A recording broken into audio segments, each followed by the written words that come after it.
Bienvenidos a todos y gracias por unirse al webinar. Mi nombre es Jorge Kanashiro, soy ingeniero de ventas de Rohde & Schwarz. El día de hoy veremos fundamentos de prueba, específicamente fundamentos sobre el análisis de espectro. Daremos un vistazo a nuestra agenda. Hay 5 aspectos claves para el día de hoy. ¿Qué es un analizador de espectro? Una pequeña descripción general. También hablaremos de cómo funciona un analizador de espectro y en adición a eso veremos en qué se diferencia de un osciloscopio, el cual es familiar para muchos y al diferenciarlos podremos aclarar algunas dudas y confusiones en su forma de trabajar. También hablaremos de parámetros clave y su configuración y terminaremos con las mejores prácticas para realizar mejores mediciones.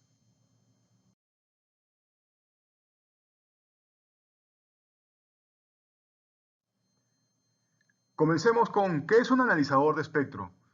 Un analizador de espectro también se conoce como analizador de frecuencia de barrido y mide la magnitud de una señal de entrada frente a la frecuencia dentro del rango completo en el instrumento. Los analizadores de espectro van a tener una frecuencia superior o frecuencia máxima a la que se puede medir. Por ejemplo, unos 6 GHz. Y tendrán una frecuencia baja en la que comienzan, que por lo general se encuentra en el rango de los kilohercios. Y así el analizador de espectro medirá dentro de ese rango.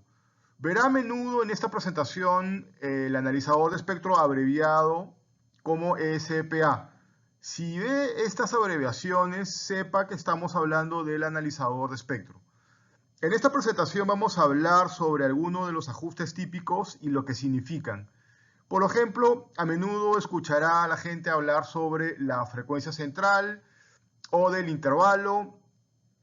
Escuchará hablar sobre el RBW, que es la resolución ancho de banda, el BBW, que es el ancho de banda de video.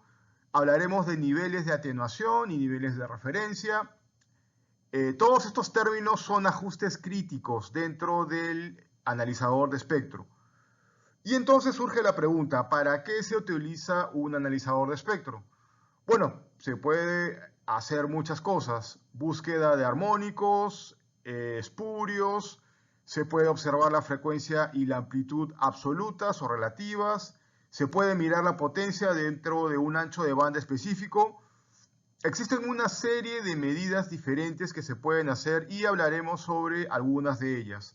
Algunas mediciones se pueden hacer manualmente, otras son mediciones automáticas dentro del mismo analizador de espectro.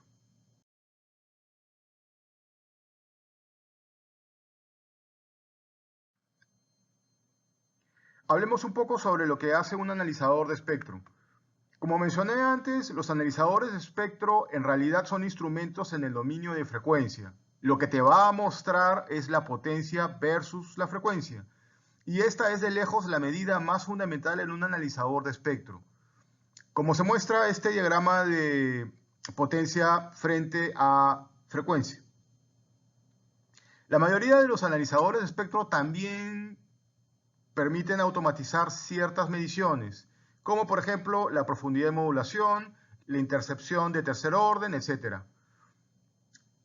Como mencioné, esto se puede hacer manualmente, pero uno de los grandes beneficios de hacerlo automáticamente con el analizador de espectro es que termina siendo más preciso y más eficiente.